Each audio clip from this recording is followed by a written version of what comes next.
SAVE is it's a simple agreement for future future equity. Yeah. It's actually a product that has been quite popular in these years, especially first it started, of course, in Silicon Valley from the Y Combinator. I think it should be popularized. Yeah. It's because the founder in very early stage, the investors have some confidence in the company, but they want to move things fast. So instead of doing the lengthy standard equity investment procedures, which means assigning the term sheets, doing the due diligence, the legal due diligence, the financial due diligence, whatever. And because for a startup, actually at that stage, not many things you can see, right? So instead of spending all the time and money on doing all this, I would be just committing you a certain amount of investment. The company, the startup would be committing for future issuance of shares when, in most cases, it should be when there is a future round of fundraising, either at a valuation cap or at the discount. Or both. Like there are different ways on working those. It supposedly is a very short document, not 70 pages. Right. Only 4 or 5 pages, summarizing all these terms. The pros and cons. Let's talk about the pros and cons. Perfect. Yeah. So on the pros, it's short, it's easy to understand, right? And it saves time, right? And on the cons, I think it's always good to check with the auditor about the nature of this funding, whether it should be counted as debt or equity. Yeah. But it should not be an issue now because there are many startups issuing this. And I think is that because this has been getting popular in Hong Kong, but still a lot of the investors, especially if they have not been really very into the startup scene, they may not be that familiar with this instrument. So they may be creating or inventing very special clauses into it, which would defeat the original purpose of having SAFE signed. So, but I recently, the clients that I've been dealing with, they have been facing issues like this, but at the end, the SAFE are signed, and they get the money to help grow the business. So, which is not a bad thing.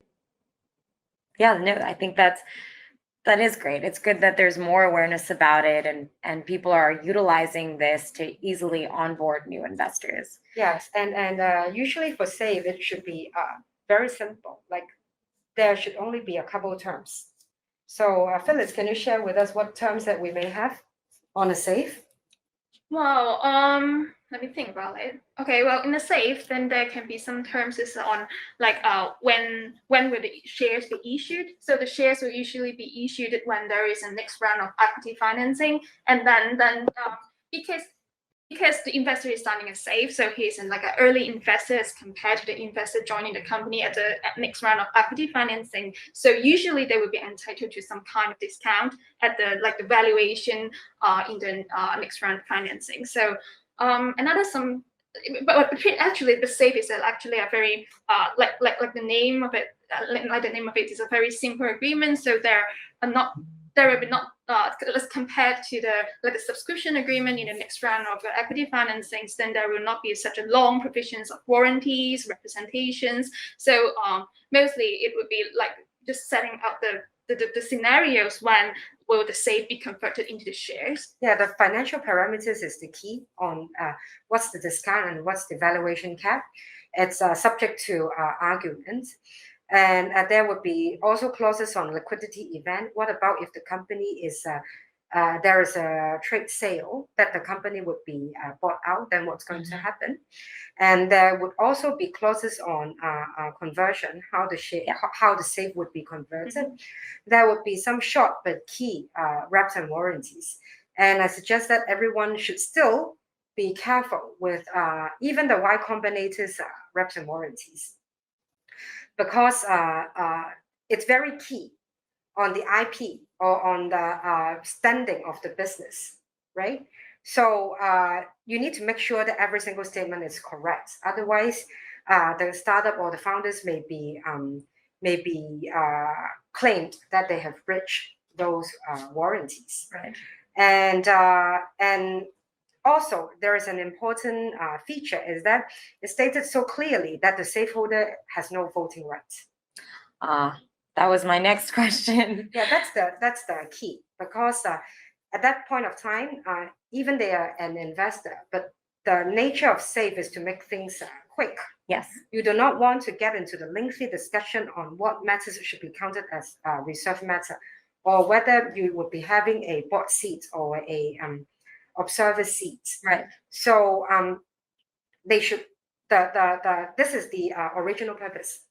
So that's why they should not be having any voting rights or any board seat. But there are still investors in Hong Kong. They may be requesting clauses like this. So the founders are, of course, you need the money, right? But at the same time, you need to think about the long-term implication. What if they are not a very good investor in a way that they would be causing disruptions on the operation of the company? So how you're going to negotiate on that? So that can be tricky, but we can help handle